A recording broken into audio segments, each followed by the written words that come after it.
안녕하세요. 자, 오늘 특별한 분을 모셨습니다. 그 NIW라고 National Interest Waiver, 그러니까 고학력자 독립 이민이에요.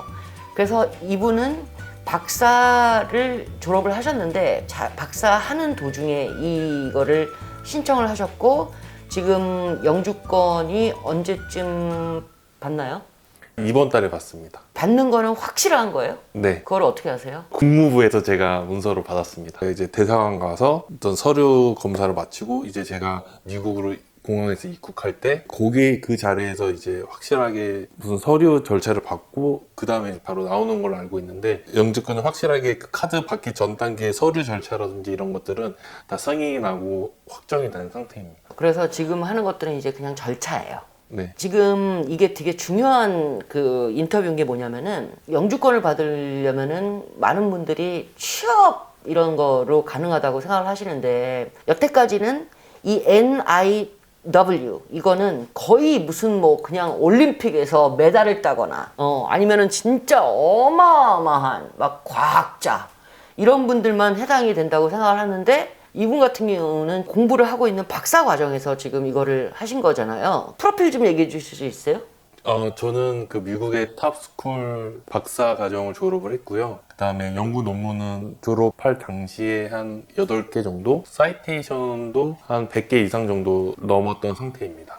하지만 저 같은 경우에는 NIW를 신청하기에 좋은 조건이긴 하지만 적은 논문수, 적은 사이테이션일 때도 NIW를 통해서 영주권을 받은 사례가 많기 때문에 꼭 제 기준을 스탠다드로 생각하실 필요는 없습니다. 그래서 그거를 제가 이제 여쭤보려고 했던 거예요. 왜냐면 이거를 보시는 분들이, 그러니까 NIW 그거를 해가지고 이제 영주권을 받을 수 있지, 탑스쿨 출신이지, 어머 8개나 돼? 아마. 근데 전에 저하고 얘기를 하셨던 게 뭐냐면은, 그 친구들 중에서도 조금 더 랭킹이 낮지만, 그리고 퍼블리케이션도 수가 좀 적지만 approve 된 경우 본 적 있어요? 네, 있습니다. 논문 수가 한두 개, 그다음에 사이테이션이 2, 30개밖에 안 되는 경우에서도 NIW를 통해서 영주권을 받은 경우가 꽤 많이 있고요. 이런 사례들은 NIW 구글에 검색하면은 정말 많이 나오는 사례이기도 하고요. 제 주변에서 실제로 본 적도 있습니다. 적어도 한 5명 정도는 있던 것 같습니다. 이 프로그램에 대해서 이거 알게 되고, 그 다음에 이걸 통해서 내가 영주권을 따야 되겠다라고 생각하신 건 언제부터예요? 이 프로그램에 대해서 안 거는 제가 박사과정 한 4년 차부터 알고 있었고요. 미국에서 박사과정 끝마치고 더 생활할 어떤 결심을 하게 되고 나서 아마 이렇게 영주권을 신청하려고 마음을 먹었던 것 같습니다. 그래서 이거를 아신 계기가 이렇게 찾다 보니까 알게 된 거예요? 아니면 이걸 통해서 영주권을 받으신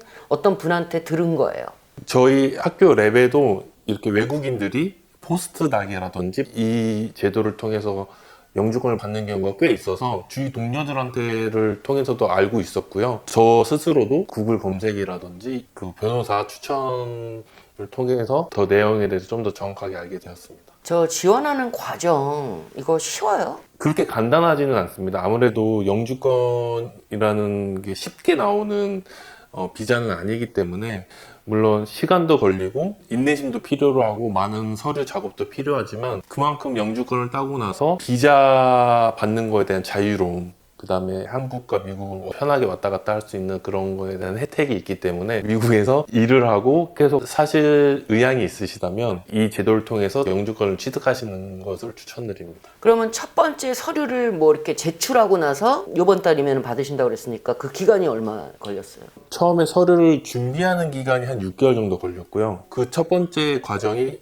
I-140이라는 서류인데, 그게 승인이 난 게 1년 정도 걸렸고요. 저 같은 경우에는 코로나 기간이어서 좀 더 많이 걸린 케이스이긴 한데, 보통 1년 이내에 승인이 보통 나고요. 두 번째 단계인 미국에 계실 경우에는 그 485라는 서류를 이제 승인을 받아야 되고, 한국에서도 진행하는 절차가 있는 것으로 알고 있습니다. 미국에서 진행하실 경우에는 제가 듣기로는 6개월, 근데 한국에서 진행하실 경우에는 1년 정도 걸려서 총 소요 기간은 서류 제출부터 승인까지 거의 2년 내로, 빠르면 1년 반 정도 걸릴 수 있는데요.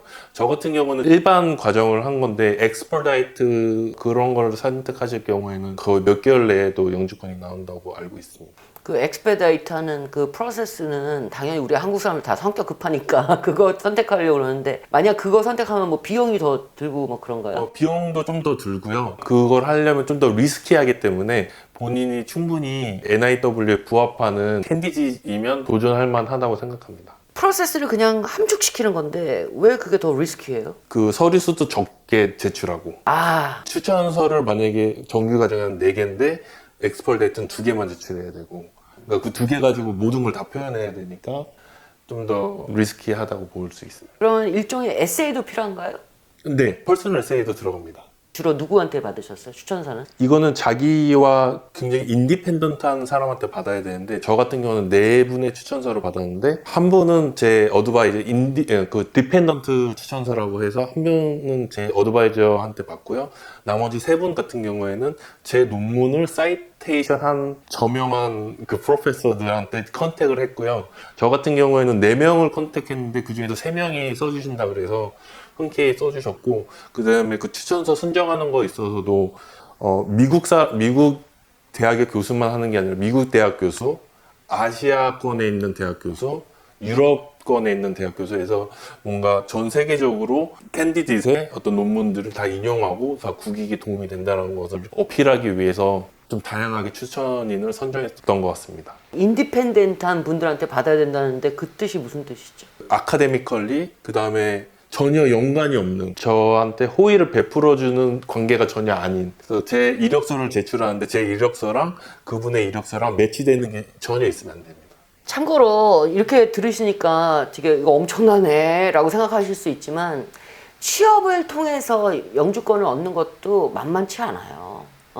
이 프로세스 자체가. 오케이? 자, 그래서 변호사가 필요한가요? 네, 방금 전에 제가 말씀드렸던 이런 추천인 얘기만 들어봐도 이렇게 어떻게 선택을 하지? 어떻게 컨택을 하지? 근데 이거 제가 다 한 게 아니고요. 변호사를 선임하면 추천인 리스트를 드리면 변호사가 선택을 해주고 이메일이라든지 모든 것들을 다 해주기 때문에 특별하게 뭐 많이 어렵거나 힘든 과정은 아닙니다. 변호사를 그래서 꼭 선택해야 된다고 생각합니다. 근데 엄청나게 비싼 거 아니에요? 얼마 들었어요? 총 변호사비요? 5,000불 들었습니다. 600만. 그게 그 일반적인 가격이에요? 제가 선임한 변호사는 스탠다드한 편에 속하고 좀 저렴한 편에 속합니다. 아, 그러면은 근데 꼭 변호사를 끼고 해야 되는 건가요? 아니면 자기가 할 수 있으면 혼자 할 수도 있는 건가요? 혼자 하는 경우도 꽤 있습니다. 그래서 그렇게 5,000불을 세이브하면서 혼자 할 수 있는데 좀 리스크를 테이킹하고 싶지 않아서 제 기준으로 봤을 때는 그 5,000불이 충분히 가치가 있었다고 생각합니다. 제가 크게 많이 노력하지 않은 거에 비해서 어쨌든 제가 원하는 목표를 이뤘고 또 그 과정도 그렇게 어렵지 않았기 때문에 혼자서 이렇게 다 찾아보고 러에 관련된 이거 이민법을 다 읽어가면서 혹시 잘못된 건 아닌가? 혹시 뭐 이렇게 불안해질 수도 있잖아요. 아무래도 그 분야가 아닌 이상. 근데 그런 거에 대해서 좀 자유로워질 수 있다는 점에서는 변호사 선임하는 게 어떤 정신 건강에 좀 좋을 것 같습니다. 미국 국익이라는 게 이게 참 거창하게 들리긴 하지만 여러분들 모든 것이 다 미국의 국익이에요. 맞습니다. 그래서 꼭 이거 스텝만 해당되는 거 아니죠? 예술 쪽도 그 사회과학 쪽도 다양한 전공의 석박사 출신 분들이 이 제도를 통해서 영주권을 받는 것으로 알고 있습니다. 자, 이제 마지막으로 이제 영주권을 받으시잖아요. 그러고 나서 이제 시민권을 받으실 수도 있고. 근데 우리 한국하고는 계속해서 인터랙션이 있으실 거죠. 그쵸. 일단은 영주권까지만 받을 생각이고요. 영주권 받고 나서 5년이 지나면 시민권을 신청할 수 있는 자격이 되는데 시민권을 신청하는 즉시 제 대한민국 국적을 포기해야 되기 때문에 아직 그 시민권까지 신청하려는 어떤 생각은 없습니다. 근데 이거에 대해서 제가 조금 약간 한마디 할게요. 왜냐면은 영주권만 있으면은 상당한 제약이 있는 거 아시죠? 네, 너무 자주 한국에 오게 되거나 그러면 너는 도대체 어디에 영주하니? 이런 이슈가 있기 때문에 그러니까 미국 시민권을 해도 한국에서 태어난 한국인이기 때문에 거서증 같은 게 있거든요.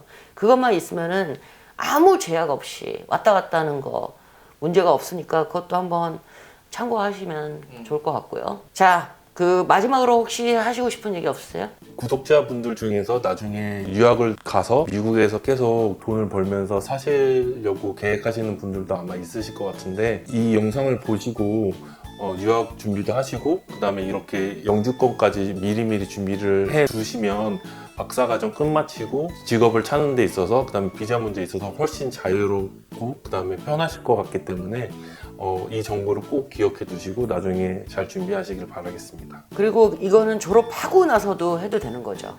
네, 졸업 전에도 되고 졸업 후에도 됩니다. 자, 마지막으로 하나, 둘, 셋, 화이팅! 화이팅!